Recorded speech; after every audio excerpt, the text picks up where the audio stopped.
உம்மை துதிக்கிறோம்ப்பா.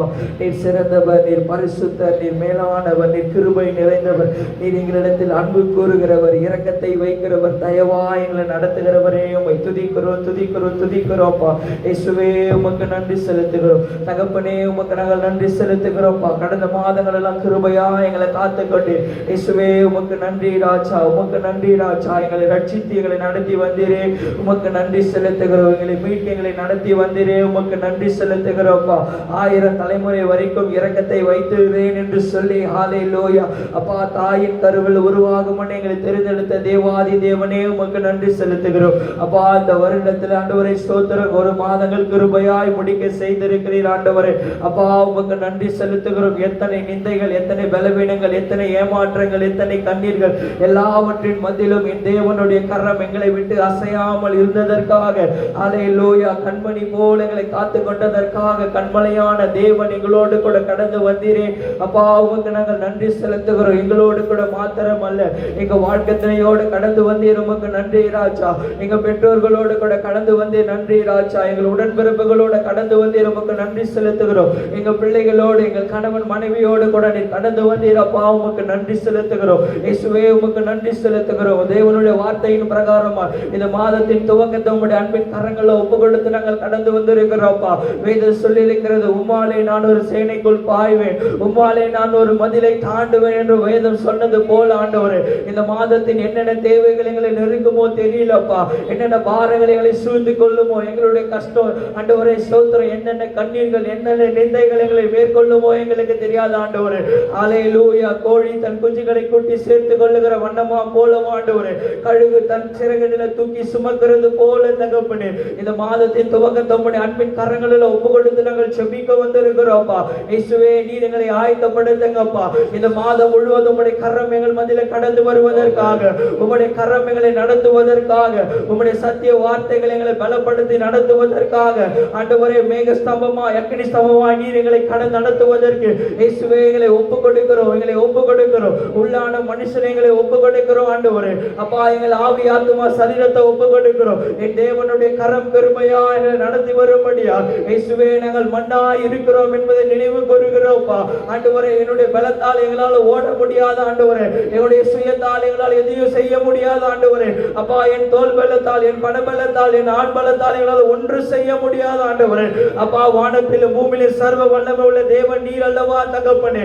அன்றைக்கு அண்ணால் தன்னை விட்டு எடுபடாத ஒரு நல்ல பங்கை தேர்ந்தெடுத்தது போல தகப்பனே, இயேசுவே இந்த மாதத்தின் துவக்கத்தில் உம்முடைய சமூகத்தில் வந்திருக்கிறோம்ப்பா.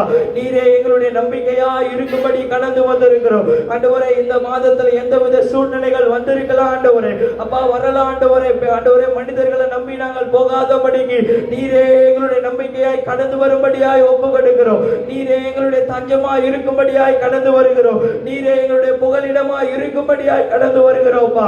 இயேசுவே, எங்களை முழுமையாய் உம்முடைய அன்பின் கரங்களில் ஒப்பு கொடுக்கிறோம். பாதைகள் தெரியல ஆண்டவரே, வனாந்தரமான சூழ்நிலைகளா இருக்கலாம் ஆண்டவரே.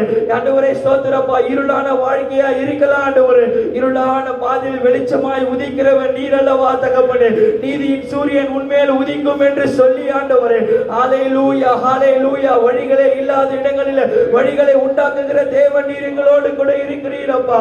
ஹalleluya, ஹalleluya. பள்ளத்தாக்கா இருந்தாலும் தகப்பனே, நதி அண்டையில் காணப்பட்ட அந்த விசுவாசத்தை போல நதி அண்டையில் காணப்பட்ட அதே வளர்ச்சியை ஆண்டவரே, அதே வளர்ச்சியை இந்த பள்ளத்தாக்கில் நீர் எங்களை நடத்தும்படியா கடந்த மாதம் முழுவதும் எங்களை நடத்தி வந்த தேவாதி தேவனே, உம்முடைய சமூகத்தில் இந்த மாதத்தை நாங்கள் விட்டுக் கொடுக்கிறோம் ஆண்டவரே. எங்கள் குடும்பத்தை நாங்கள் விட்டுக் கொடுத்து செபிக்கிறோம் ஆண்டவரே.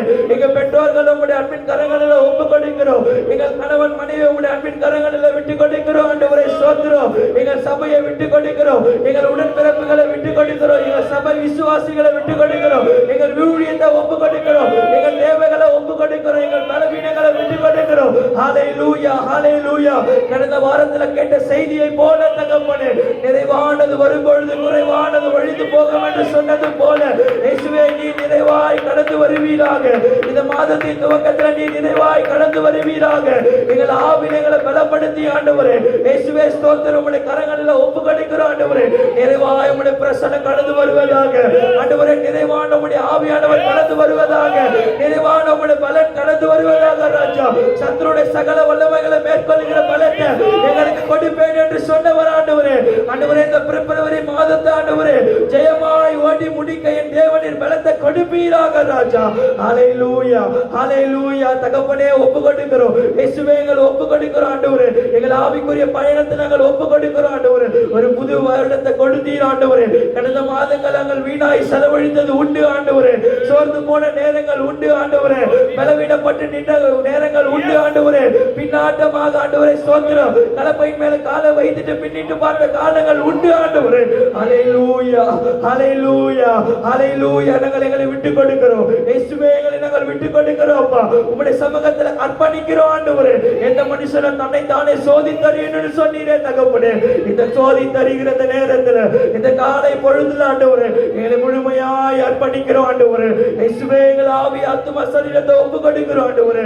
கடந்த மாதங்கள்ல உம்முடைய வார்த்தைக்கு விரோதமாய், உம்முடைய சத்தியத்துக்கு விரோதமாய் ஆண்டவரே, உம்முடைய சித்தத்துக்கு விரோதமாய் நாங்கள் செய்த ஒவ்வொரு காரியங்களையும் உம்முடைய அன்பின் கரங்களில் ஒப்பு கொடுக்கிறோம்ப்பா. என் தேவனின் கழுவுவீராக ஆண்டவரே. பாவங்களை மறைக்கிறவன் வாழ்வடையான், அறிக்கை செய்து விட்டு விடுகிறவன் இரக்கம் பெறுவான்னு சொன்னது போல இந்த மாதத்தில் உம்முடைய இரக்கம் எங்களோடு கடந்து வரட்டும் ஆண்டவரே. உங்க கிருபை இல்லாம எங்களால் ஒன்று செய்ய முடியாது ஆண்டவரே. அப்பா, உம்முடைய இரக்கம் இல்லாம எங்களால் ஒன்று செய்ய முடியாது ஆண்டவரே. ஏசப்பா, இந்த காலை நேரத்தில் உம்முடைய கிருபையை தேடி வருகிறோம், உம்முடைய தயவை தேடி வருகிறோம் ஆண்டவரே. அப்பா, உம்முடைய அன்பின் பாதத்தை நோக்கி வருகிறோம் ஆண்டவரே. உம்முடைய இரக்கத்தை நோக்கி வருகிறோம் ஆண்டவரே. இயேசுவே, எங்களை விட்டாதீங்க அப்பா. இயேசுவே, எங்களை விட்டாதீங்க ஆண்டவரே. எங்களை கரம் பிடிங்க அப்பா. எங்களை கரம் பிடிங்க ஆண்டவரே. இயேசுவே, எங்களை கரம் பிடித்து நடத்துங்க. எங்களை கரம் பிடித்து நடத்துங்க ஆண்டவரே. ஹல்லேலூயா. மாறிடும் உலகம் மாறி போகும் ஆண்டவரே. மனுஷன் அன்பு மாறி போகும் ஆண்டவரே. மாறாத தேவ நீர் அல்லவா, மாறாத தேவ நீர் அல்லவா. இதோ வேதம் சொன்னது போல நான் இருக்கிறவராகவே இருக்கிறேன் என்று சொன்னவர். நான் ஆபிரகாமோடு இருந்தவர், நான் ஈசாக்கோடு இருந்தவர், நான் யாக்கோபோடு இருந்தவர், நான் உன்னோடு கூட இருக்கிறேன் என்று சொன்னவர். ஹல்லேலூயா ஹல்லேலூயா ஹல்லேலூயா. தகப்பனே, எங்களை விட்டு கொடுக்கிறோம் இயேசுவே, எங்களை விட்டு கொடுக்கிறோம் அப்பா. நீர் கடந்து வருவீராக இயேசுவே, நீர் கடந்து வருவீராக. இதனால சத்திய வார்த்தையானவர் எங்களோடு கூட இடைப்படுவீராக ராஜா. அப்பா, நீர் எங்களோடு கூட உம்முடைய வார்த்தை அனுப்பி பேசுவீராக ராஜா. அவைகள் எங்களை உருவாக்கட்டும் ஆண்டவரே. அப்பா, நாங்கள் எத்தனையோ முறை ஆண்டவரே கையில் இருந்து வழுவி விலகி போகிற பூச்சிகளா இருக்கிறோம் ஆண்டவரே. என் தேவன், நீர் எங்களை சீர்படுத்துவீராக ஆண்டவரே. உம்முடைய சத்தியத்தில் எங்களை சீர்படுத்துவீராக ஆண்டவரே. உம்முடைய மந்தையில் எங்களை சிறப்படுத்துவீராக ராஜா. உம்முடைய சட்டையின் நிழலில் கீழாக ஆண்டவரே. அப்பா, சோதரம் தஞ்சமாய் உம்முடைய சமூகத்தில் வருகிற எங்களை புறம்பா தள்ளாத தேவன் நீர் அல்லவா ஆண்டவரே. உம்முடைய அன்பின் கரங்களில் ஒப்பு கொடுக்கிறப்பா.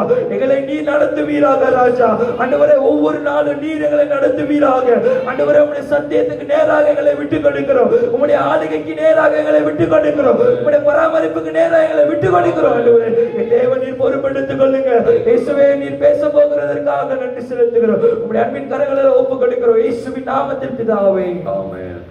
கிறிஸ்துவுக்குள் பிரியமானவர்களே, ஆண்டவராகிய இயேசு கிறிஸ்துவின் நாமத்தில் எனது அன்பின் வாழ்த்துக்களை நான் தெரிவித்துக் கொள்கிறேன். மீண்டுமாய் தேவன் நம்முடைய வாழ்வில் ஒரு மாதத்தை கூட்டி கொடுத்த கிருபைக்காய் என் தேவனுக்கு நான் நன்றி செலுத்த நான் கடமைப்பட்டவனாக இருக்கிறேன். தேவன் உண்மையாகவே கிருபையாய் இந்த புதிய ஆண்டிற்குள்ள அழைத்து வந்தார். ரொம்ப சந்தோஷப்பட்டோம். கொள்ளை நோயிலிருந்து நான் காக்கப்பட்டேன். பொருளாதார நெருக்கத்திலிருந்து என்னுடைய வாழ்வை ஆண்டவர் காத்தார். இப்படி நிறைய சாட்சிகள், சாட்சி சொல்ல நேரம் போனார். ஆனாலும் தேவன் கிருபையை அழைத்து வந்தார். ஆனால் ஒரு மாதம் எப்படி போச்சுன்னே தெரியல, வீணாய் போய்விட்டது. அழைப்புக்கு ஏற்ற மாதிரி போச்சானாதான் இல்லை. மாம்சிகமாய் ஆசீர்வாதமாய் இருந்தது. நன்மைகளை பெற்றும் குறைவில்லாத ஒரு வாழ்வு, சந்தோஷத்திலே மூழ்கடிக்கப்பட்டும் உலக பிரகாரமான தேவைகள் எல்லாம் சந்திக்கப்பட்டது. நிறைய சொல்லலாம். ஆனால் என்னை அழைத்ததற்கு ஒரு நோக்கம் இருக்கிறது. என்னை முன்குறித்ததற்கு ஒரு நோக்கம் இருக்கிறது. கொள்ளை நோயில் அகப்படாதபடி, பொருளாதாரத்தினுடைய நெருக்கத்திலே நான் விழுந்து போகாதபடி என் ஆண்டவர் என்னை சாட்சியாய் நிறுத்தியதற்கு ஒரு அர்த்தம் இருக்கிறது. ஆனா அந்த நோக்கம் தான் நம்முடைய வாழ்க்கையிலே நிறைவேறியதா என்று சொல்லி பார்த்தால் இல்லை என்று நான் சொல்ல வேண்டும். சென்ற மாதம் அப்படிதான், எப்படி போச்சுன்னே தெரியல, வீணா போயிடுச்சு. நல்லா ஜெபிச்சோம், உண்மைதான், நல்ல வேதம் வாசிச்சோம், ஆலயத்துக்கு போனோம், ஊழியம் செய்தோம், எல்லாம் சரி. ஆனா நாம ஜெபிக்கும் பொழுது எத்தனையோ பேரை நம்ம அழைச்சி வீட்டில் நாம ஜெபிக்கும் பொழுது பிரதர் சிஸ்டர் வாங்க அப்படின்னு கூப்பிட்டு நாம யாராவது ஒருத்தரை கூப்பிட்டு ஜெபிச்சிருக்கலாம்.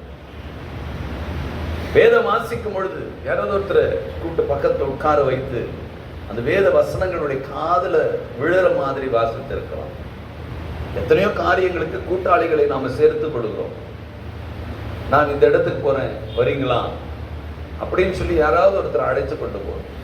கஷ்டத்துல இருக்கிறவங்க வாங்க பிரதர் சிஸ்டர் ஜெபிக்கலாம், ஒரு மாற்றம் உங்களுக்கு கிடைக்கும், வாங்கல சும்மா டெஸ்ட் பண்ணி பாருங்க வாங்க அப்படின்னு சொல்லியிருந்தா விதைக்கிறது நாமா இருந்திருக்கிறோம், விளைய செய்கிறது தேவனா இருந்திருக்கும். நம்முடைய வாழ்க்கையில நிறைய இப்படி ஆவிக்குரிய ஒரு பார்வை இல்லாம விழுந்துட்டோம். ஆனா இந்த மாதம் அப்படி நம்ம விட போறது இல்லை. சென்ற மாதம் விட்டதை இந்த மாதம் நம்ம பிடிச்சிடணும். இந்த மாதம் உங்களுடைய அசைவுகள் ஒவ்வொன்றிலும் கர்த்தருடைய நடத்துதல் இருக்கணும். ஆமென். ஒவ்வொன்றுத்திலும் கர்த்தருடைய நடத்துதல். நீங்கள் எத்தனை செய்யுங்க, வேண்டான்னு சொல்ல, உன் கண்ணின் காற்றிலும் உன் நெஞ்சின் வழியிலும் நட, ஆனால் இவைகள் எல்லாவற்றின் நிமித்தம் தேவனுடைய நியாயத்தில் கொண்டு வந்து நிறுத்துவார் என்பதை மட்டும் மறந்துடாது. வாழ்க்கையில எல்லாத்தையும் தேவன் கொடுக்கிறார். அந்த கொடுத்ததில்லை, தேவனுக்கு நான் என்ன கொடுத்தோம், தேவனுக்கு நான் என்ன செய்தோம், ராஜ்யத்தை கட்டுவதற்காக நான் என்ன காரியத்தில் ஈடுபடுத்திக் கொண்டேன் அப்படின்னு நம்முடைய கவனம். எத்தனையோ பேர் நமக்கு நம்மை அறிந்தவர்கள், நம் வீடு அருகாமையிலே நாம் வாழ்ந்து கொண்டிருக்கிற பகுதியில் எத்தனை பேர் பின்மாற்றத்துல சத்தியத்துல வந்து விழுந்துட்டாங்க. சத்தியத்துல விழுந்தவன பிசாசு ஜெயிக்கிறான் அந்த இடத்துல. இல்ல இல்ல ஆண்டவர் தான் ஜெயிக்கணும்னு சொல்லிட்டு சிஸ்டர் பிரதர் அது இல்ல, நீங்க விடாதீங்க, நீங்க பிடிச்சுக்க, அதை பார்க்காதீங்க, ஆண்டவரை பாருங்க அப்படி நம்ம சொல்லி இருக்கலாமே, முடியுமே? வாய்ப்பு இருந்தது, சொல்ல தவறிட்டோம். ஆனா இன்னைக்கு இந்த மாசம் விட போறது, எல்லாரையும் சந்திக்க போறோம். ஒரு ஆத்மாவும் கெட்டு போக கூடாது. கர்த்தருடைய மந்தையில ஒரு ஆடு கூட காணாம போக கூடாது. தேடி ஓடுன ஆண்டவர், தேடி ஓட போகிறோம். அந்த ஆண்டவர் ஓடு. சரி, நம்ம செய்திக்குள்ளாக நாம் கடந்து போகலாம். இந்த மாதத்துக்குரிய ஒரு ஆசீர்வாதத்துக்குரிய ஒரு வேத வசனமானது எடுத்துக்கொள்வோம். எரேமியா தீர்க்கதரிசன புத்தகம் 31வது அதிகாரத்தை எடுத்துக்கொள்ளலாம். எரேமியா தீர்க்கதரிசன புத்தகம் 31வது அதிகாரம் 13வது வசனத்தை நாம் வாசிப்போம். அப்பொழுது கன்னிகைகளும் வாலிபரும் முதியோரோடு கூட ஆனந்த களிப்பாய் மகிழ்வார்கள். நான் அவர்களுடைய துக்கத்தை சந்தோஷமாக மாற்றி அவர்களை தேற்றி அவர்கள் சஞ்சலம் நீங்க அவர்களை சந்தோஷப்படுத்துவேன். எனக்கு அருமையான தேவனுடைய பிள்ளைகளே, ஆண்டவர் இந்த மாதத்தில் தேவன் சொல்லுகிற காரியங்கள் நம்முடைய வாழ்க்கையில் இருக்கிற துக்கத்தை அவர் நீக்கி, அவர் சொல்லுகிற காரியம் துக்கத்தை நீக்கி, வாழ்க்கையில் இருக்கிற சஞ்சலத்தை அகற்றி, துக்கத்தை நீக்கி சஞ்சலத்தை அகற்றி தேவன் சந்தோஷப்படுத்துவேன் என்று சொல்லுகிறார். நம்முடைய வாழ்வை சூழ்ந்திருக்கிற துக்கம், நம்முடைய வாழ்விலே சூழ்ந்திருக்கிற சஞ்சலங்கள், இவைகள் எல்லாம் ஆண்டவர் நீக்க போகிறார். ஒரு பெரிய ஒரு சந்தோஷத்திற்குள்ளாக உன்னுடைய வாழ்வை நகர்த்துவேன் என்று சொல்கிறார். மிகவும் உண்மையாகவே கேட்கிற பொழுது ஒரு ஆசீர்வாதத்தை பெற்றுக்கொண்டதை போல இருக்கிறது. ஓ, தேவனுடைய வாழ்க்கையில் இருக்கிற சஞ்சலத்தை நீக்கி துக்கத்தை எல்லாம் அகற்றி தேவன் எனக்குள்ள ஒரு ஆனந்தத்தை, ஒரு சந்தோஷத்தை என் ஆண்டவர் கொடுக்க விரும்புகிறார் என்ற உடனே அதில் ஒரு பெரிய ஒரு மகிழ்ச்சி ஆண்டவர் கொடுக்கிறார் என்ற உடனே யாருக்கு தான் சந்தேகம் வரும்? உண்மையாகவே ஆண்டவர் நமக்கு கொடுக்க விரும்புகிறார். ஆண்டவர் நமக்கு அதை தரும்படியாய் தேவன் நினைக்கிறார். நாமும் செய்ய வேண்டிய ஒரே ஒரு காரியம் அதை பெற்றுக் கொள்ளும்படியாய் நாமும் நம்மை இணைத்துக் கொள்ள போகிறோம். நிச்சயமாய் தேவன் அதைதான் சங்கீதக்காரன் அழகை சொல்கிறார். 30வது சங்கீதங்களின் புஸ்தகத்திலே சங்கீதக்காரன் தாவீது 11வது வசனத்தில் அவர் சொல்கிறார், என் புலம்பலை ஆனந்த களிப்பாக மாற்ற பண்ணினீர், என் மகிமையை அமர்ந்திராமல் என் மகிமை அமர்ந்திடாமல் உம்மை கீர்த்தனம் பண்ணும்படியாக நீ என்னுடைய இரட்டை களைத்து போட்டு மகிழ்ச்சி என்னும் கட்டினாலே என்னை இடை கட்டினீர். அவர் சொல்லுகிறார், என்னுடைய மகிமை அமர்ந்திராமல், என்னுடைய அந்த சந்தோஷம், அவருடைய மகிமை அமர்ந்திடாமல் அது ஒரு ஆனந்தத்துக்குள்ள தேவன் நடத்துகிறார். புலம்பலை மாற்றுகிறார், இரட்டை களை தெரிகிறார். புலம்புகிற காரியங்கள் எல்லாம் இந்த மாதத்தை விட்டு அகன்றோட போகிறது. இதை குறித்து அதை குறித்து, இது என்ன செய்ய போகிற, அது என்ன செய்ய போகிறேன், இப்படி பலவிதமான காரியங்கள், இவைகள் எல்லாம் தேவன் அகற்ற போகிறார். அதுதான் சங்கீதக்காரன் தாவீது தன்னுடைய அனுபவத்திலே அவன் பாடல்களை பாடும் பொழுது அவன் சொல்லுகிற காரியம். என் வாழ்க்கையில் இருக்கிற புலம்பல் மாற போகிறது. எத்தனை நாட்கள் இந்த சவுல் என்னை துறந்து போகிறார், எத்தனை நாட்கள் நான் ஓடி ஒளிந்து கொள்ள போகிறேன், எத்தனை நாட்கள் நான் ரெட்டெடுத்துக் கொண்டு நான் என்னுடைய வாழ்வை நகர்த்த போகிறேன், ஒரு சந்தோஷம் இருக்காதா அப்படி என்று சொல்லி தாவீது அங்கலாய்த்துக் கொண்டிருந்த ஒரு சூழ்நிலையிலே அவன் தன்னை அர்ப்பணித்து தேவ சமூகத்திலே அவன் நிற்கும் பொழுது அவன் சொல்கிறான், இவைகள் எல்லாம் என் ஆண்டவர் மாற்ற போகிறார், இவைகள் எல்லாம் என்னுடைய வாழ்வை விட்டு என் ஆண்டவர் அகற்ற போகிறார், என் ஆண்டவர் என்னை விட்டு அவைகளை விளக்க போகிறார். அழகாக அவன் விசுவாசத்தோடு அவன் சொல்லுகிற காரியத்தை பார்க்க முடியும். அதுதான் பிரசங்கியில் அவர் சொல்கிறார். பிரசங்கி 3வது அதிகாரம் 4வது வசனத்தை வாசிக்கும் பொழுது, அழ ஒரு காலம் உண்டு, நகைக்க ஒரு காலம் உண்டு, புலம்ப ஒரு காலம் உண்டு, நடனம் பண்ண ஒரு காலம் உண்டு. புலம்புறதுக்கு ஒரு காலம் உண்டு, அழறதுக்கு ஒரு காலம் உண்டு, எல்லாத்துக்கும் ஒரு காலம் தான். தாவீது சொல்றார், எல்லாத்தையும் மாற்ற போகிறார், எல்லாத்துக்கும் ஒரு காலம் எடுத்து முடிஞ்சிருச்சு. எப்பவுமே நான் அழிந்து கொண்டு போக போறதில்லை, எப்பவுமே நான் துக்கத்தில் இருக்க போல, இதுவும் மாற போகிறது, எல்லாம் மாற போகிறது, எதுவுமே நிலையானது கிடையாது. என் வாழ்க்கையில, என் வாழ்க்கையில கஷ்டம் வந்திருக்கலாம், என் வாழ்க்கையில புலம்பல் இருந்திருக்கலாம், என் வாழ்க்கையில துக்கம் சொந்த வாழ்வு இருந்திருக்கலாம், அது நிலையல்ல, என் ஆண்டவர் மாற்றுவார். அதுதான் அவர் புலம்பல்ல சொல்லுகிற காரியம், எதுவும் நிலை அல்ல. அவர் புலம்பலை மாற்றுகிறார், எல்லாம் ஒரு நாள் மாறும். அவர் சொல்லுகிற அழ ஒரு காலம் உண்டு, நகைக்க ஒரு காலம் உண்டு, எல்லாத்துக்கும் ஒரு காலத்தை வைத்திருக்கிறார். அந்த காலத்தில் எனக்கு எதை கற்றுக் கொடுக்க வேண்டுமோ அதை எனக்கு ஆண்டவர் எனக்கு கற்றுக் கொடுத்தார், அதை இந்த நாளிலே மாற்ற போகிறார். சென்ற மாதம் புலம்பல் இருந்திருக்கலாம், சென்ற மாதம் அழுகை இருந்திருக்கலாம், சென்ற மாதம் துக்கம் என்னை சூழ்ந்து கொண்டிருக்கலாம், சென்ற மாதம் உலகம் என்னை ஏளனமாய் பார்த்திருக்கலாம். என் ஆண்டவர் இதை மாற்றுகிற ஒரு காலம், என் ஆண்டவர் அதை மாற்ற நினைக்கிறார். என் வாழ்க்கையிலே அவைகள் மாற இருக்கிறது. கருமையான தேவனுடைய பிள்ளைகளை அதை மாற்ற போகிறார் ஆண்டவர். விசுவாசத்தோடு நம்முடைய வாழ்வை நாம் நகர்த்த இருக்கிறோம். என் ஆண்டவர் அதை மாற்ற போகிறார், என் ஆண்டவர் அதை மாற்ற போகிறார். அதுதான் எஸ்தர் 4வது அதிகாரத்தை எடுத்துக் கொள்ளுங்களேன். அதுல 1வது வசனத்தை வாசிக்கும் போது சொல்கிறார், நடந்த யாவற்றையும் மொர்தெகாய் அறிந்தபோது மொர்தெகாய் தன்னுடைய வஸ்திரங்களை கிழித்து ரெட்டுடுத்தி சாம்பலிலே போட்டுக்கொண்டு நகரத்தினுடைய நடுவிலே புறப்பட்டு போய் துயரமுள்ள மகா சத்தத்துடனே அலற ஆரம்பிக்கிறான் மொர்தெகாய். ஓ, எத்தனை நாள் என்னுடைய வாழ்க்கையிலே அவன் துடி துடிக்க ஆரம்பிக்கிறான். உடைய வாழ்க்கையிலும் அப்படி இருக்கிறான் இல்ல? என்னுடைய ஜனம், என்னுடைய குடும்பம் கேள்விப்பட்ட உடனே மொர்தெகாய்க்குள்ள ஒரு துக்கம், ஒரு புலம்பல். உடனே இந்த புலம்பலை அவன் புலம்பலாகவே, கஷ்டமாகவே, துன்பமாகவே, என் வாழ்க்கையில இதுதான் அப்படின்னு சொல்லி அவன் விட்டுடல. இன்னைக்கு நம்ம அநேகர் செய்த காரியம், கர்த்தர் கொடுத்திருக்கிறார், ஏன் கொடுத்தா தெரியல, இதுல நான் போறேன், அப்படி இல்லை. தேவன் எல்லாத்தையும் மாற்றுகிற ஆண்டவர், அதை நாம் புரிந்து கொள்ளணும். என் வாழ்க்கையில துக்கம் இருக்கலாம், கஷ்டங்கள் இருக்கலாம், சஞ்சலம் இருக்கலாம், எல்லாத்துக்கும் அதே காலம் இல்லை, எல்லாத்துக்கும் ஒரு காலம் இருக்குது.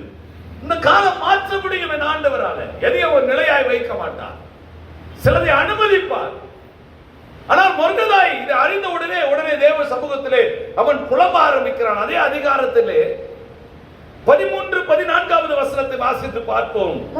மொர்தெகாய் எஸ்தருக்கு திரும்ப சொல்ல சொன்னது, நீ ராஜாவுடைய அரண்மனையிலே இருக்கிறதினால்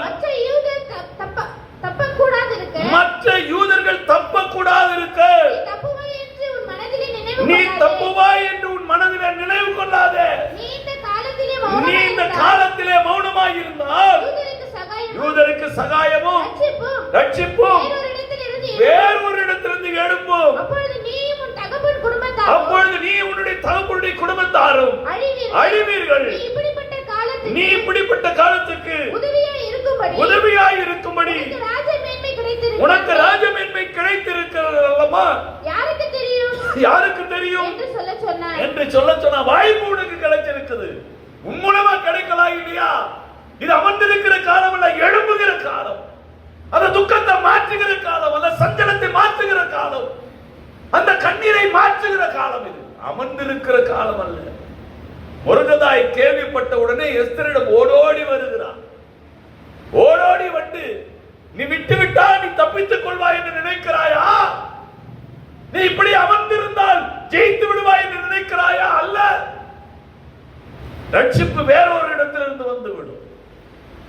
கிரியைகள் பிசாசு ஜெயிக்கக்கூடியதாய் மாறிடும்.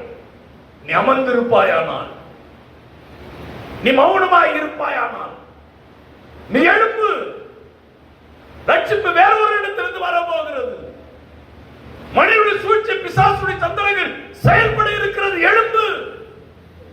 அழைப்பு உனக்கு கொடுத்திருக்கிறார். உன்னை தெரிந்து கொண்டிருக்கிறார். எழுப்பு. அவன் சொல்லுகிற காரியம் அதுதான். இந்த காலத்திலே மௌனமாய் இருந்தால் யூதருக்கு சகாயம் ரட்சிப்பும் வேறொரு இடத்திலிருந்து எழும்பும். நீ உன்னுடைய தகப்பன் குடும்பத்தாரும் அழிவீர்கள். கருமையான தேவனுடைய பிள்ளைகளை, மௌனமாய் இருப்போம் என்று சொன்னால் துக்கம் துக்கமாகவே தான் இருக்கும். சஞ்சலம் சஞ்சலமாகவே தான் இருக்கும். எழும்ப வேண்டும். ஆவிக்குரியவர்களாக இருக்கிற நாம அமர்ந்திருக்கிற காலம் அல்ல, எழும்பி அவையில உடைக்கிற காலம். ஏனென்று சொன்னால் ஆண்டவர் எல்லாத்தையுமே நம்முடைய வாழ்க்கையிலே அப்படியே பர்மனண்டா வைக்கிறது இல்லை. எல்லாம் சிலதெல்லாம் அனுமதிக்கிறார். ஒரு ட்ரைனிங் தான், ஒரு அனுபவம் தான். ஆடு மேய்ச்சவனுக்கு அரசாட்சி செய்ய தெரியாது. ஆடு மேய்த்தவனுக்கு அரசாட்சி செய்ய தெரியாது. சவுலின் மூலமாய் ஒரு ட்ரைனிங் கொடுக்கிறார் ஆண்டவர். துரத்த அவன் பலன் பெறுகிறான். நம்முடைய வாழ்க்கையிலும் சில துன்பங்கள் நம்முடைய வாழ்க்கை பின்தொடர தான் நாம் என்ன செய்யறோம்? நல்ல உஷாராயிரும். ஓ, இப்படி வருதான், அதை இப்படி மேற்கொள்ளணும். இதெல்லாம் ஒரு ட்ரைனிங் தான். உடனே ஆண்டவர் எனக்கு இதை வச்சுட்டாரு, ஏன் எனக்கு இந்த சோதனை அப்படின்னு நீங்க கருத கூடாது. நம்மளாம் எந்த தகுதியும் இல்லாம இந்த உலகத்துல தேவன் நம்மளை தெரிந்து கொண்டிருக்கிறார். தகுதியே கிடையாது, ஆண்டவர் நம்மை தெரிந்து கொண்டார். அப்ப தெரிந்து கொண்ட ஆண்டவர் நமக்கு கற்றுக் கொடுக்கணும் இல்லையா? கற்றுக் கொடுக்கிறார். சில துன்பத்தின் வழியாய் கற்றுக் கொடுக்கிறார். துன்பம் பாடுகள் வந்த உடனே ஏன் வந்தது என்று சொல்வதை காட்டிலும் ஆண்டவர் ஏதோ பேச நினைக்கிறார், ஏதோ சொல்ல நினைக்கிறார். நான் ஏதோ தப்பு செய்யறேன், நான் ஏதோ பாதையை மாத்துறேன், என் விசுவாசத்தை குறைக்கிறேன், என் ஜெபஜீவியத்தை விட்டுட்டு, வேத வாசிப்பை விட்டுட்டு, நான் செய்யற ஊழியத்தை விட்டுட்டு ஆண்டவர் என்ன சொல்றாரு? ஓ, அட்டென்ஷன் பண்ண திருப்பணும். நாம அப்படி திருப்புவோனா கற்றுக் கொடுப்பாரு. நாம திருப்புறது இல்ல, அப்படியே பாடுன்னு சொல்லி உட்காந்து. அமர்ந்திருக்கிற காலம் அல்ல, மௌனமாய் இருக்கிற காலம் அல்ல. செயல்படணும். அடுத்தது என்ன? அடுத்த ஸ்டெப் என்ன? ஓ, இப்படி செய்தா அது நடக்கல, வேற எப்படி செய்தா நடக்கும்? வேற எப்படி செய்தா அதை ஆசீர்வாதமாய் மாற்ற முடியும்? இந்த சிந்தனை தான் நமக்கு வேணும். எல்லாத்துக்கும் ஒரு காலம், அழ ஒரு காலம், நகைக்க ஒரு காலம், எல்லாத்துக்கும் ஒரு காலம். துக்கம் வந்துச்சா சரி, அது ஒரு காலம் முடிஞ்சிடுச்சு, கற்றுக்கொள்ள. அடுத்தது 10ஆம் வகுப்பு மீண்டும் மீண்டுமா நான் எழுதி கொண்டே இருக்கிறேன்னா இன்னும் புரியலன்னு அர்த்தம். புரிஞ்சிருச்சு, அடுத்த வகுப்பு போயிடுவேன். அந்த பாடு திருப்பி வராது. அந்த 10ஆம் வகுப்பு கேள்விகள் மீண்டும் வராது. ஒரு முறை அனுமதிக்கப்பட்டுச்சா அதை நல்லா புரிஞ்சு, எதனால இது அனுமதிக்கப்பட்டது அப்படி நீங்க புரிஞ்சுக்கிட்டீங்கன்னா போதும். அந்த எக்ஸாம் எழுதிடுவீங்க, பாஸ் பண்ணிடுவீங்க, அடுத்த வகுப்புக்கு போயிடுவீங்க. அப்போ தேவன் ஒரு பாடுகளை ஒருத்தர் அனுமதிக்கும் பொழுது அதை நாம எதனால அப்படி நம்ம புரிஞ்சுக்கணும். அதை கற்றுக் கொடுக்கிறார் ஆண்டவர். அதை புரிந்து கொண்டாலே அடுத்த வகுப்புக்குள்ள நம்ம போயிடுறோம். ஆட்டோமேட்டிக்கா அடுத்த வகுப்புல போயிட்டாலே வேற ஒரு சப்ஜெக்ட் இன்னும் வளர்ந்து கொண்டே போவேன். அது ஆவிக்குரிய வளர்ச்சி. நாம அழறோம், அப்படியே உட்காந்துருக்கோம், அதை கற்றுக்கொள்றது இல்லை. எல்லாத்துக்கும் ஒரு காலம், அவ்வளவுதான். எல்லாத்துக்கும் ஒரு காலம். அமர்ந்திருக்கிற காலம் இல்லாம நீ கற்றுக்கொண்டு அடுத்த பயணத்துக்குள்ள நீ போகிற காலம். இதை புரிந்து கொண்டாலே போதுங்க. சஞ்சலம் நீங்கி போகும். நம்முடைய வாழ்க்கையில புலம்பல் மாறும். வெட்டொடுத்துப்பட்டதெல்லாம் கலை தெரியப்படும். எல்லாத்துக்கும் ஒரு காலம். எல்லாத்துக்கும் ஒரு காலம் என்பதை நாம் அறிந்து கொள்ள வேண்டும். இது ஒரு காலம் அப்படின்றத ஒரு புரிதல் வேண்டும். இது ஒரு காலம் அப்படின்ற ஒரு எண்ணத்தோடு நம்முடைய வாழ்வை நாம் நகர்த்தணும். யாத்ராகமம் 15வது அதிகாரம் 20-21 வசனங்களை வாசிக்கும் பொழுது சொல்கிறார், ஆரோனின் சகோதரியாகிய மிரியாம் என்னும் ஆரோனின் சகோதரியாகிய மிரியாம் என்னும் தீர்க்கதரிசியானவளும் தன்னுடைய கையிலே தம்புரை எடுத்துக் கொண்டாள். சகல ஸ்திரீகளும் தம்புரோடும் நடனத்தோடும் அவளுக்கு பின்னே புறப்பட்டு போனார்கள். மிரியாம் அவர்களுக்கு பிரதிவசனமாக கர்த்தரை பாடுங்கள், அவர் மகிமையாய் வெற்றி சிறந்தார், குதிரையையும் குதிரை வீரனையும் கடலில் தள்ளினார். விசுவாசத்துல தூண்டி எழுப்புறார். அப்படியே உட்கார்ற காலம் அல்ல. வா, தம்புரத்தை எடுத்துக்கொள், பாடுகளை பாடு. கர்த்தர் குதிரையும் குதிரை வீரர்களையும் கடலிலே தள்ளினார். அந்த ஆண்டவரை நாம் ஆராதித்துக் கொண்டிருக்கிறோம். ஆடுகள் வந்தது என்று சொல்லுகிற சமயங்களில உடனே நீங்க ஆராதிக்க ஆரம்பிச்சிருங்க, தேவனை மகிமைப்படுத்த ஆரம்பிச்சிருங்க. இந்த மாதத்துல எது வந்தாலும் சரி, உடனே குதிரைகளையும் குதிரை வீரர்களையும் கடலிலே தள்ளின ஆண்டவர் என்னோடு இருக்கிறார், அவரை மகிமைப்படுத்துங்க. அவருடைய பிரசனத்தை நாடுங்க, அவருடைய பிரசனத்தை தேடுங்க, அவரை துதியுங்க, ஜெபியுங்க, குடும்பமா உட்கார்ந்து ஜெபியுங்க. குடும்பத்துல வந்துருச்சா பிள்ளைகிட்ட சொல்லுங்க, பிள்ளைகளை கூப்பிடுங்க, யாரும் சும்மா இருக்க வேண்டாம், வாங்க எல்லாம் தம்புரத்தை எடுத்துக்கொள்ளுங்க. கணவனை கூப்பிடுங்க, மனைவியை கூப்பிடுங்க, பெற்றோரை கூப்பிடுங்க, வாங்க நம்முடைய குடும்பத்துக்கு ரட்சிப்பு வரணும், நம்முடைய குடும்பத்துக்கு ஒரு ஆசீர்வாதம் வரணும், தடை விலகணும், உபத்திரவம் நீங்கணும், கஷ்டங்கள் விலகணும். உடனே தேவன் குதிரைகளையும் குதிரை வீரர்களையும் தண்ணீரில தள்ளின ஆண்டவர், அவர் நம்முடைய ஆண்டவர். மகிமைப்படுத்துவோமே, குடும்பமா மகிமைப்படுத்தி பாருங்களேன். கர்த்தருடைய வாழ்க்கை இருக்கிற தடையெல்லாம் உடைக்க ஆரம்பிச்சிருவார். அல்லேலூயா, அல்லேலூயா, உடைச்சிருவார் ஆண்டவர். இதான் வழி.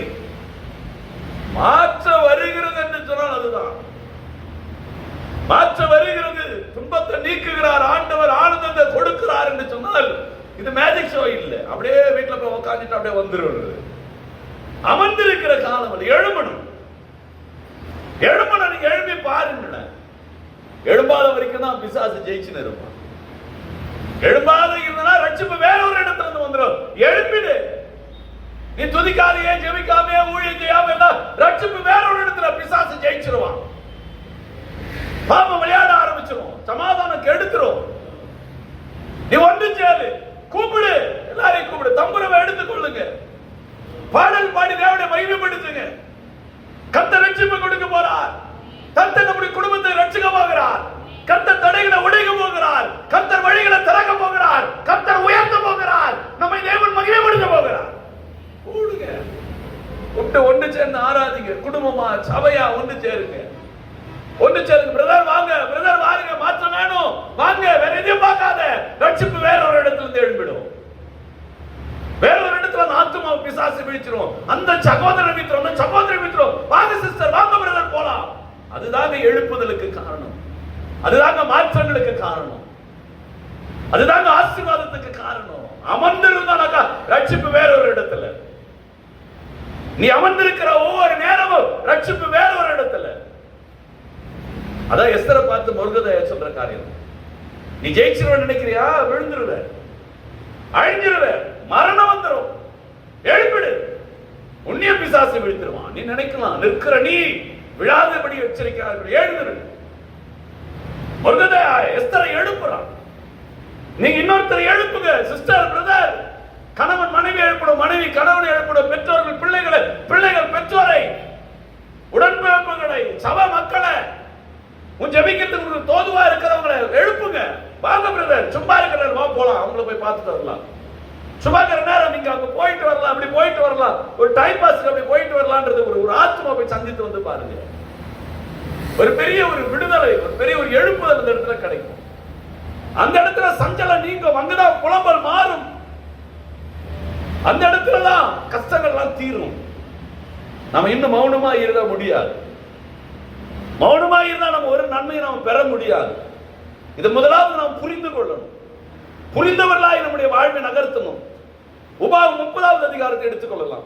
உபாகம் 30வது அதிகாரத்திலே 11வது வசனத்தை வாசிக்கும் போது அவர் சொல்கிறார், நான் இன்று உனக்கு விதிக்கிற கட்டளை நான் இன்று உனக்கு விதிக்கிற கட்டளைகளை உனக்கு உனக்கு மறைபொருள் அல்ல, அது தூரமா அல்ல. நீ செய்யற ஊழியம் ரொம்ப கஷ்டம் கிடையாது, அது மறைபொருள் அல்ல, தூரம் அல்ல. நீ ஜெபிக்கிறதோ வேதம் வாசிக்கிறதோ குடும்பமா ஜெபிக்கிறதோ மறைபொருள் இல்ல, தூரம் இல்ல, அது கஷ்டம் இல்ல. நாம நினைக்கிறோம், ஐயோ ஜெபிக்கணுமா, பிரதர் ஜெபிச்சிங்களா, வேதம் வாசிச்சிங்களா, பிரதர் ஊழியங்களா, அதுவா இல்ல. அது மறைபொருள் இல்லையே, அது தூரம் இல்லையே. நீங்க வருத்தப்படுற அளவுக்கு அது விலகி போகலையே, அது நம்மோடு இருக்கிறது, அது சுலபமானது. ஒண்ணு ஒரு 5 நிமிஷம் கர்த்தரை கொடுக்கிறது ஒண்ணு குறைஞ்சிட மாட்டீங்க. கொஞ்ச நேரம் ஒரு ஆத்மா சந்திக்கு ஒரு டீ குடிக்கிற நேரம், பிரதர் எடுக்கிறீங்க வாங்க அப்படின்னு கூப்பிடுறதுல ஒண்ணும் இல்லையே. முருகதையா அதெல்லாம் செய்யறான். எஸ்தரப்பன் மாற்றங்கள் வருங்க, வரும். எல்லாம் நிலையானதுல எல்லாம் மாறும். எல்லாத்துக்கும் ஒரு காலம் இருக்குது. அந்த காலங்களை மாற்றுறது நம்முடைய கருத்துல தான் இருக்குது, உன்னுடைய விசுவாசத்துல தான் இருக்குது. வேதம் தான் சொல்லுது, உன் விசுவாசத்தின்படி உனக்கு ஆக கடவுள். நீ விசுவாசித்தால் தேவனுடைய மகிமையை காண்பாய். என் கையில இருக்குது என் வாழ்க்கை, என்னால முடியும். நான் ஜெபிக்கிறது இருக்குது, நான் வேத வாசிக்கிறது இருக்குது. அது எனக்கு தூரம் இல்லை, அது மறைபொருளும் இல்லை. நாம என்ன மறைஞ்சிருக்கிற மாதிரி ரொம்ப கஷ்டமாடி நினைச்சு காரணங்களை சொல்லி தட்டி கழிக்கிறோம். அது மறைபொருள் இல்லை, அது தூரமா இல்லைங்க. ஆண்டவர் எப்போ இருக்க, எப்ப கண்ணு மூடி கூப்பிட்டாலும் ஆண்டவர் வருவதற்கு ஆயத்தமா இருக்கிறார். ஒரு மாதம் நாம கண்ணை மூடல,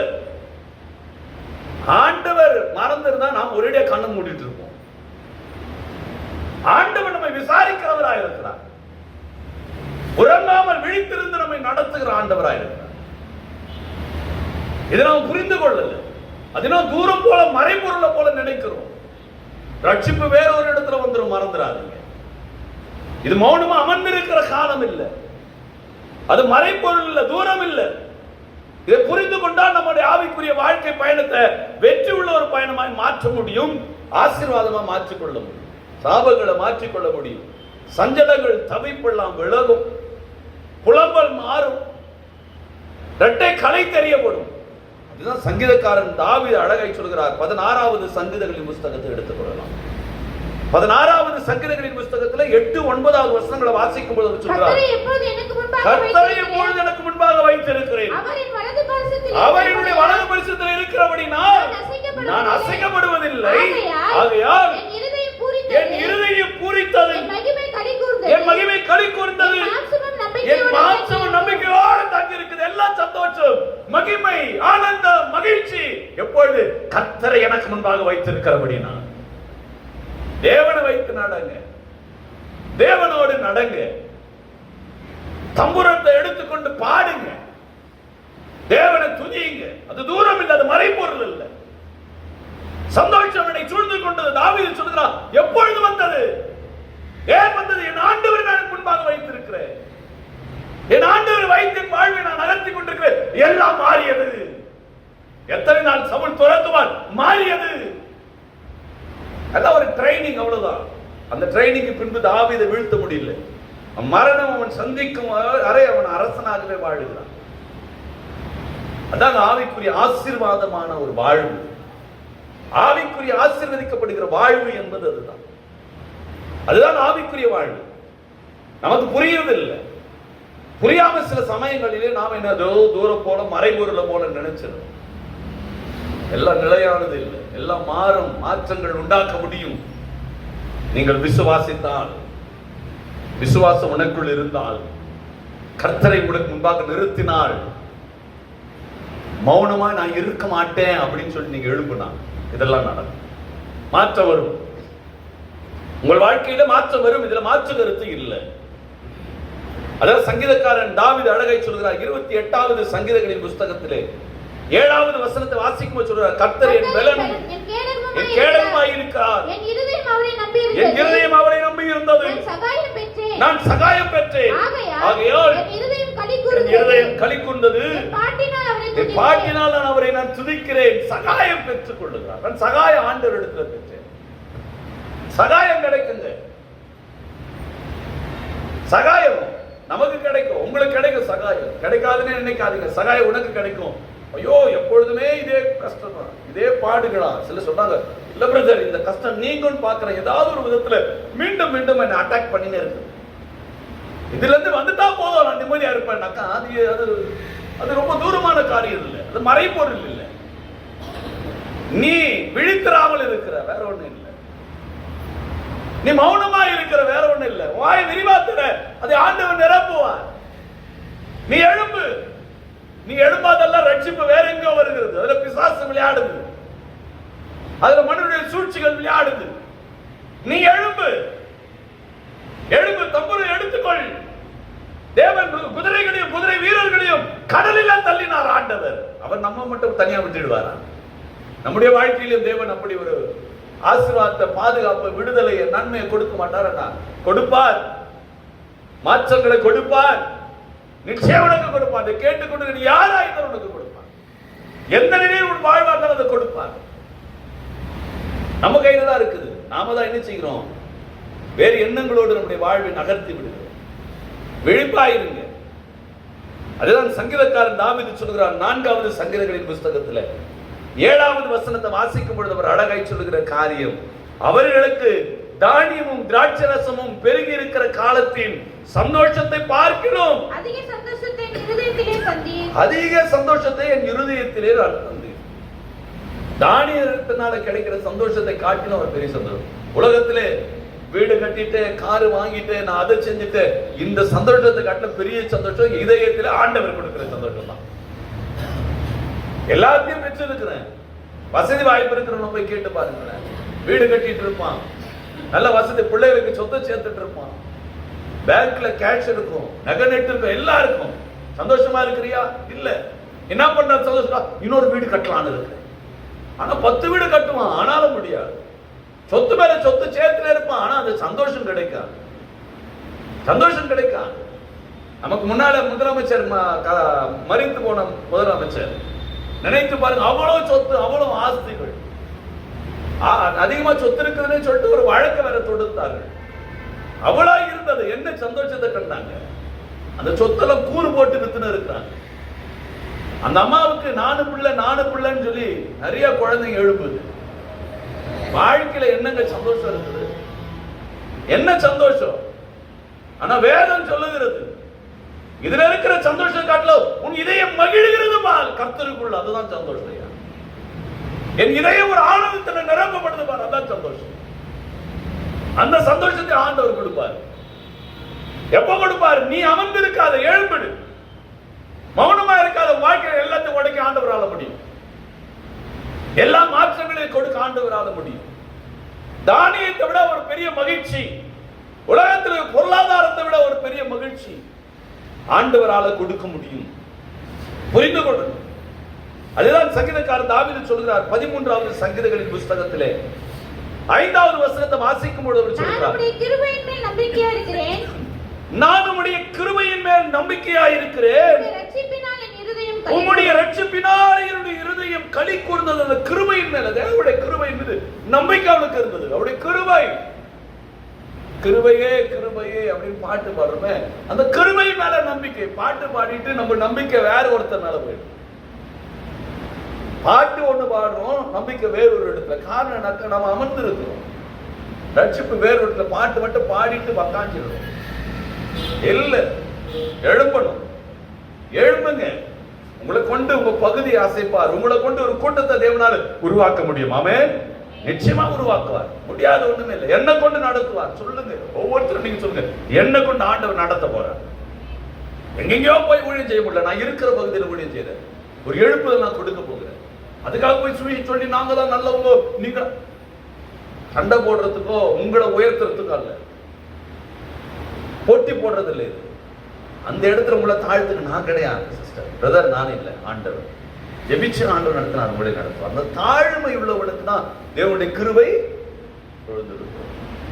இந்த தாழ்மை ஊழியத்தில் எவ்வளவுக்குள்ள தாழ்மையா போறீங்களோ, எந்த இடத்துல குரலை உயர்த்தாதீங்க. எவ்வளவு தாழ்த்தி ஊழியம் செய்ய முடியும் செய்து பாருங்களேன். சென்ற ஆண்டு செய்யாததை கூட ஒரே மாதத்தில் நீங்க செய்ய முடியும். எவ்வளவு தாழ்மை. தாழ்மை உள்ளவனுக்கு தேவனுடைய கிருபை இருக்கும். பெருமை கொள்ளுகிறவனுக்கு கர்த்தர் எதிர்த்து நின்றுடுவார். எவ்வளவு தாழ்ந்து ஊழியம் செய்யுங்க. தேவனுடைய கிருபை மேல் நம்பிக்கை வைத்தான் தாவீது. தான் அந்த கிருபை மேல் நம்பிக்கை வைத்து தன்னுடைய வாழ்வை அவன் நகர்த்தினான். கிருபை மேல் நம்பிக்கை வைத்து ஓடுங்க, நிச்சயமாய் தேவன் மாற்றங்களை கொடுப்பார். அதான் உபாகமம் 33வது அதிகாரத்தை எடுத்துக்கொள்ளலாம். அதுல 28வது வசனத்தை வாசிக்கும் போது சொல்கிறார், இஸ்ரவேல் சுகமாய் தனித்து வாசம் பண்ணுவான். யாக்கோபுடைய ஊற்றானது தானியமும் திராட்சரசம் உள்ள தேசத்திலே இருக்கும். அவருடைய வானமும் பனிய பொழியும். ஊற்று இருக்கும், வான பொழிய மழைய பொழியும், பனிய பொழியும். எப்பொழுது எதை கொடுக்கணும் அதை கொடுப்பாரு.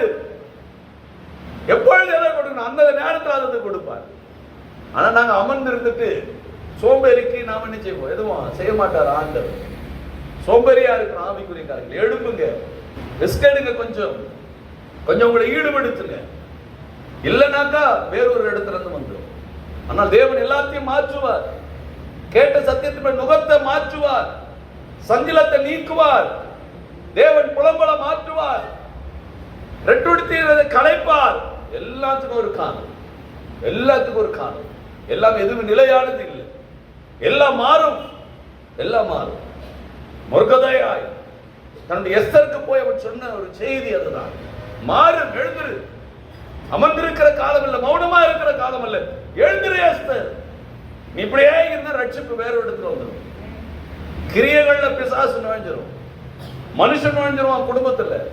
யாருக்கு இடம் கொடுக்காத, வா ஜெபிக்கலாம், வா எழும்பு, எழும்பலாம ஜெபிக்கலாம், ஜெபிக்கலாம். கர்த்தருக்கு எழும்புவா. அது யாத்திராமத்துல கூட அதுதான் வாசிச்சோம். நம்ம சும்மா இருக்கிற காலம் இல்ல. தம்புரை எடுத்துக்கள், தீர்க்கதரிசி சொல்லுகிறார், எடுத்துக்கோ. குதிரைகளையும் குதிரை வீரர்களையும் தேவன் கடலில் தள்ளின ஆண்டவர், நம்முடைய ஆண்டவர் எழும்பு பாடுவார். அந்த தேவனை மகிமைப்படுத்து, தேவனை மகிமைப்படுத்தி பாருங்க. தேவனை பாடி கீர்த்தனம் பண்ணுங்க. தேவன் அன்று செய்த அதே ஆண்டவர் இன்றும் கிரீச்சை வல்லவர். வேதம் சொல்லுகிறது, நேற்றும் இன்றும் என்றும் அவர் மாறாத தேவன், அவர் மாற மாட்டார். இன்னைக்கும் அதே கிரியைகள் நம்முடைய வாழ்க்கையில செய்வார். ஒப்பு கொடுக்கலாமா? கண்களை மூடி நாம ஜெபிக்கலாமா? முழங்கால் படிடலாமே. மாற்றங்களை கொடுக்கிற ஆண்டவர்.